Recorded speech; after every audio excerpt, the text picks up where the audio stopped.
Hello students, स्वागत है आपका एक बार फिर से आपके अपने यूट्यूब चैनल आर के सागर यूनिक स्टडी में। तो बच्चों, मुझे उम्मीद है कि आपने हमारे से पहले की जो वीडियो है वो देख ली होगी, जिसमें आपको बताया गया था कि क्लास 11th की जो बायोलॉजी है उसका क्या क्या सिलेबस है, उसमें कौन कौन से चैप्टर हैं। तो आइए शुरू करते हैं आज की फिर से अपनी ये क्लास, जिसमें आज मैं आपको बताऊँगा फिर से डिटेल में कि क्लास 11th की जो बायोलॉजी है उसमें जो 30 नंबर का प्रयोगात्मक परीक्षा होती है उसमें आपको अच्छे मार्क्स कैसे लेके आने हैं, कैसे आपको फाइल बनानी है, उसका सिलेबस क्या क्या है और आप कैसे उसकी तैयारी करेंगे, सब कुछ बताऊंगा आज की इस वीडियो में। तो बने रहिए हमारे वीडियो के अंत तक। तो आइए शुरू करते हैं आज का अपना ये वीडियो। और हाँ, अगर आप इससे पहले हमारे चैनल पर नए हैं तो चैनल को हमारे सब्सक्राइब अवश्य कर लें। वीडियो अगर अच्छा लगता है तो लाइक करें, कमेंट करें, अपने सभी साथियों में ग्रुप में शेयर करें, जिससे कि सभी को पता लग जाए कि हमारा सिलेबस क्या है।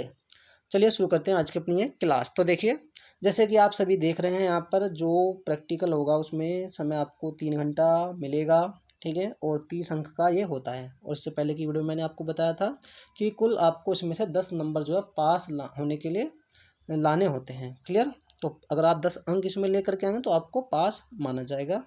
तो आपको पता है प्रैक्टिकल में तो 30 में से 30, 28, 29 खूब अच्छे आते हैं।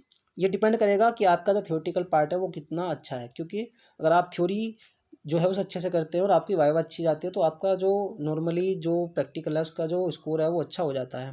क्लियर? और मैंने कुछ जो है, जो हमारे क्या नाम है वो, जो हमारे एक जो स्पोर्टिंग होती है, स्पोर्टिंग के बारे में मैंने बताया था उसमें।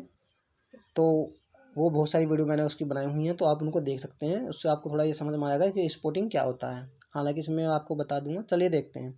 तो देखिए, जो प्रयोग की सूची है आपके सामने दिख रही होगी। तो देखिए, इसमें कुल ये जो है 13 तो प्रयोग हैं आपके, सॉरी 14। क्लियर? तो 14 प्रयोग हैं। तो पहले आप यहाँ तक स्क्रीनशॉट लीजिए, फिर मैं आपको बताऊँगा। ले लें स्क्रीनशॉट। तो देखिए बच्चों, इसमें इसमें जो हमारा प्रयोगों की सूची में पहला जो हमारा प्रयोग होगा वो होगा ये वाला, जो कि आप देख रहे हैं, जड़ के प्रकार, जिसमें मूसला अथवा अपस्थानिक, तना शाकीय और जो काष्ठीय होता है अथवा काष्ठीय, पत्ती व्यवस्था के आधार पर, आकृति के आधार पर उसका शिराविन्यास, सरल और संयुक्त पत्ती, ये सब पहले प्रयोग में आते हैं। क्लियर?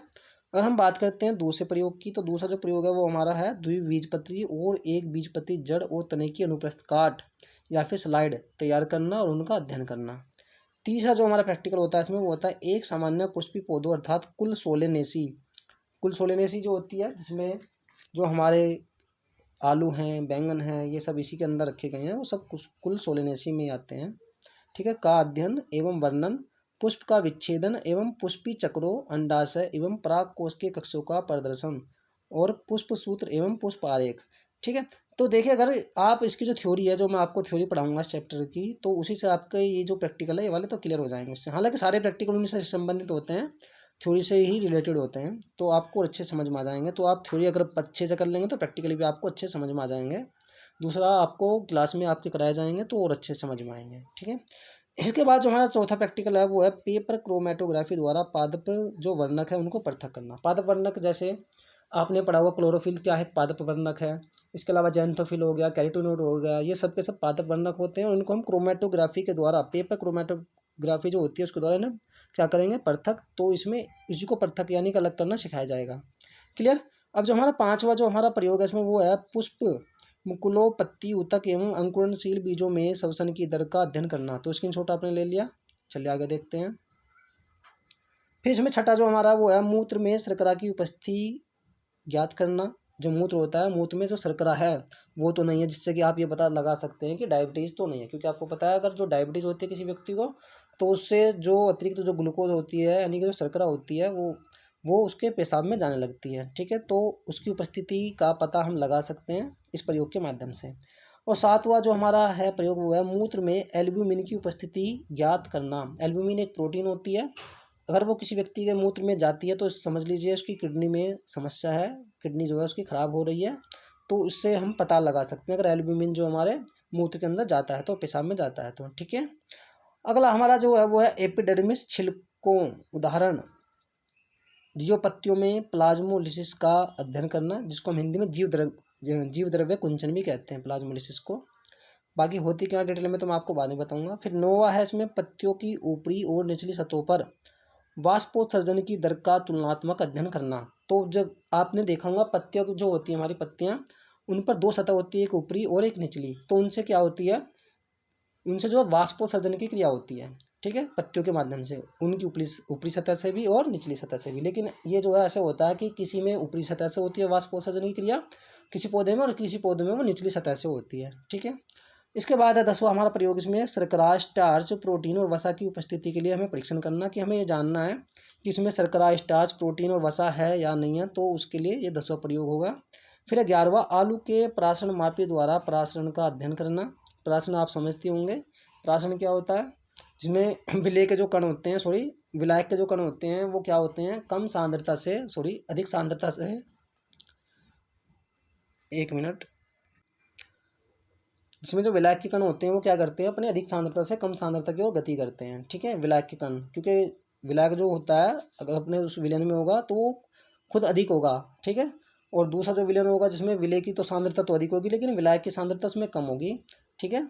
तो आप उसके अपने अलग अलग माध्यम से देख सकते हैं, ठीक है, कि हमारा विलयन कैसा है और कैसे कैसे हम उसमें उसको उसके बारे में डिस्कस कर रहे हैं। अगला हमारा जो है वो पत्तियों में ऊपरी और निचली सतहों पर रंध्रों का वितरण, ठीक है। तो ये आपने देखा होगा कि कुछ पत्तों में जो रंध्र होते हैं स्टोमेटा, जिनके द्वारा वाष्पोत्सर्जन की क्रिया होती है, किसी में ऊपर होते हैं, किसी में नीचे होते हैं, ठीक है।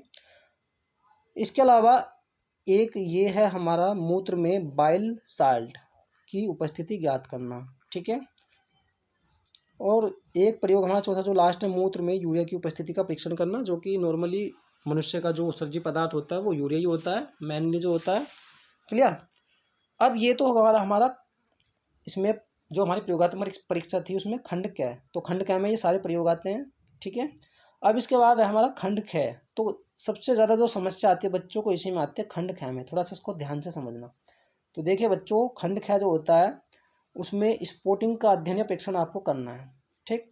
अभी मैं आपको बताऊंगा स्पोर्टिंग होती क्या है, पहले देख लीजिए। तो सबसे पहला इसमें संयुक्त सूक्ष्मदर्शी के भागों का अध्ययन, ठीक। जो संयुक्त सूक्ष्मदर्शी होता है, कंपाउंड माइक्रोस्कोप, उसमें जो उसके भाग होते हैं उनका अध्ययन इस वाले में स्पोर्टिंग में करना है आपको। दूसरा हमारा प्रतिरूपी स्लाइड मॉडल का अध्ययन एवं कारण बताते हुए उनकी पहचान करना। जीवाणु, oscillatoria, spirogyra, rhizopus, mushroom, yeast, liverwort, moss, fern, ये पाइन नहीं है, पाइनस है, ये सही कर लेना इसको।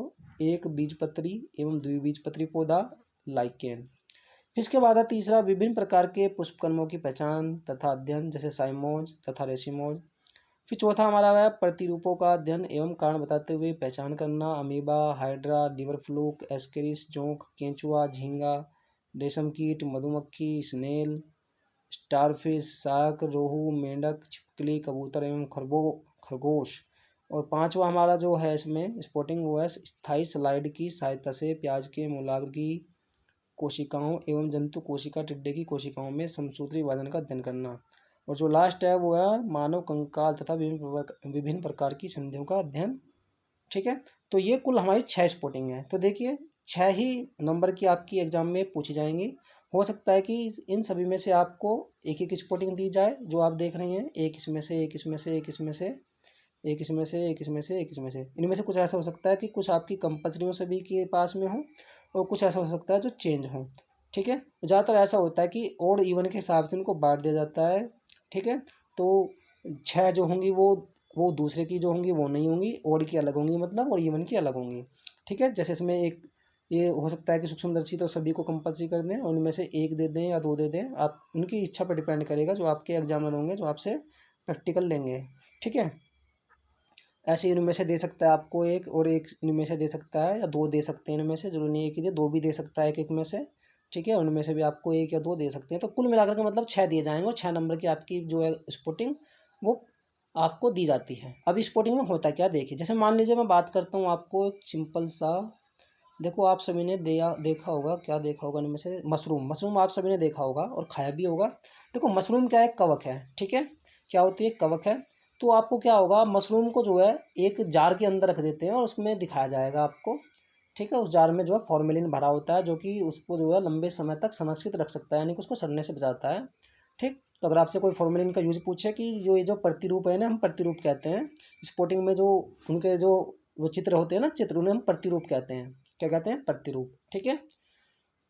तो आपको जो है क्या करना पड़ेगा, उनके बारे में बताना पड़ेगा कि ये है क्या। तो आप बताएंगे उसमें कि ये जो है मशरूम है, और उसको इसके बारे में जो भी आपको जानकारी होगी, जैसे इसका अगर आपको क्लासिफिकेशन पता है तो वो आपको बताना होगा कि इसका वर्ग कौन सा है, इसका फाइलम कौन सा है, और इसका किंगडम क्या है। ये सब इसमें 5-6 बातें आपको बतानी होती हैं। ऑर्डर, जीनस, है ना। शुरू से अगर मैं बताऊँ तो किंगडम बताना, फाइलम बताना, क्लास, ऑर्डर, जीनस, स्पीसीज, ये 5-6 चीज़ें आपको उसमें बतानी होती हैं क्लासिफिकेशन में। 5-6 उस बातें आपको उसके बारे में बतानी होती है कि मशरूम जो एक खाने योग्य कवक है, ऐसे, ठीक है ना, इसका क्या क्या इसका यूज है, या उसके बारे में और जो भी आपको जानकारी है। तो 5-6 उसे हम टिप्पणी कहते हैं। ठीक है। तो ये होती है स्पोर्टिंग। तो सभी के बारे में आपको ऐसे ही करना होगा। ठीक है। एक के बारे में मैंने आपको इसलिए बताया क्योंकि मशरूम आपने देखा है और आपने खाया भी होगा, इसलिए मैंने आपको बताया है। ठीक है। तो क्या क्या करना होगा उसमें, और उसका हाँ रफली डायग्राम भी बनाना होता है, एक छोटा सा रफली डायग्राम। फिर उसका थोड़ा सा अगर आपको वर्गीकरण आता है वो लिख देंगे, कहाँ तक, फाइलम्स, या तो फाइलम से लिख दें, या फिर आप किंगडम से भी लिख सकते हैं, किंगडम से लेकर के कहाँ तक, स्पीशीज तक। क्लियर। तो 5-6 चीज़ आपके वहाँ तक ये बैठती हैं, स्पीशीज तक 6 बैठेंगे किंगडम से अगर आप लगाते हैं तो। और फिर उसके बारे में आपको 5 जो है लाइनें लिखनी होती हैं, 5 पॉइंट। जैसे मैंने अभी आपको बताया कि मशरूम एक खाने योग्य कवक है ना, और इसके बारे में जो भी जानकारी आपको हो वो सब कुछ आपको लिखना होगा। ठीक है। तो बच्चों, मैं अब मिलूंगा आपको नेक्स्ट वीडियो में, जिसमें मैं आपको पढ़ाऊंगा जो हमारे क्लास 11th की जो बायोलॉजी है उसका पहले चैप्टर, सजीव या जीव जगत। ठीक है। और जैसे कि आपको पता है कि क्लास 11th की तो केमिस्ट्री की रेगुलर क्लासेस चल रही हैं। ठीक है। तो बच्चों, मिलता हूँ मैं आपको नेक्स्ट वीडियो में, तब तक के लिए बाय बाय, टेक केयर। और हमारी वीडियो को लाइक, कमेंट, शेयर अवश्य कर दें।